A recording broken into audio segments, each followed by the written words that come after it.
मराठा आणि ओबीसींमध्ये छगन भुजबळ आग लावतायत। मनोज जरांगे पाटलांनी छगन भुजबळांवरती टीका केलेली आहे। तर सरकारने भुजबळांचं ऐकू नये, महागात पडेल। मनोज जरांगे पाटलांचा सरकारला इशारा बघायला मिळतोय।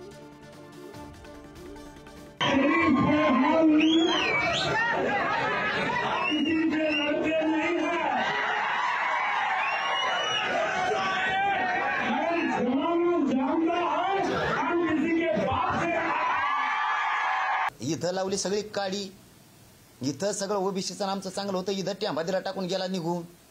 तू काय माणूस आहे का? अरे काय बोलावं तुला?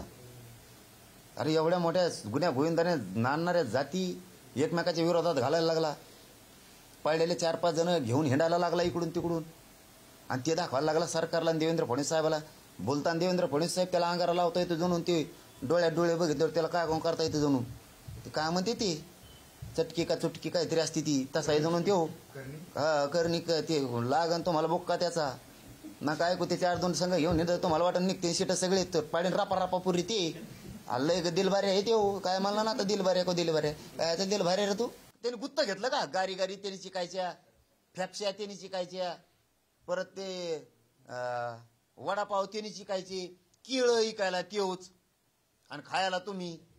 जमत नाही का? लावा ना निकष। बघतो आता मुसलमानाला बी कसे देत नाहीत आणि धनगर बांधवाला बी कसे देत नाही, बघतोच मी आता।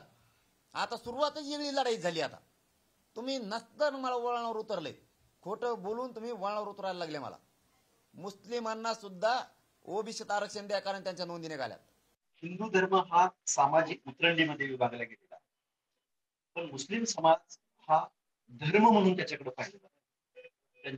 त्यांच्या ज्या जाती आहेत सेम आडनावाची लोक आहेत, त्यामुळे त्यांच्या जाती नसल्यामुळं, त्याचा धर्म असल्यामुळं त्यांच्यातल्या जे काही कारू म्हणजे व्यवसाय आहे, पण त्यांना मुस्लिमामध्ये सामाजिक स्तर नाही, म्हणून मग तिथल्या लोकलच्या ऑफिसर्सना परवानगी दिली आहे आपल्या कायद्यावर, संविधानामध्ये।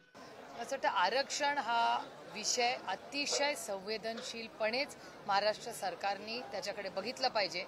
आणि जे कोणी व्यक्ती ही जर जेव्हा उपोषणाला किंवा आंदोलन करते ते 10-15 दिवस का खेचत राहतं हे सरकार? धर्माच्या नावाने आपल्या संविधानामध्ये कोणालाही आरक्षण मिळू शकत नाही, म्हणून अशा पद्धतीच्या मागण्या हा संविधानामध्ये मांडणारा नाही। उलट मुस्लिम धर्मामध्ये असणाऱ्या जे विविध जाती आहेत, उदाहरण पसमंदा जात ही गरीब जात आहे, त्या जातीच्या नावाने आरक्षण मागा ना। त्याच्यामध्ये मागासलेली जी जात आहे त्याच्यामध्ये आरक्षण मागा। धर्माच्या नावाने कोणालाही आरक्षण मिळू शकत नाही हे कदाचित जरांगे पाटलांना माहीत नसल्यामुळे ते अशा पद्धतीचे विधान करतायत।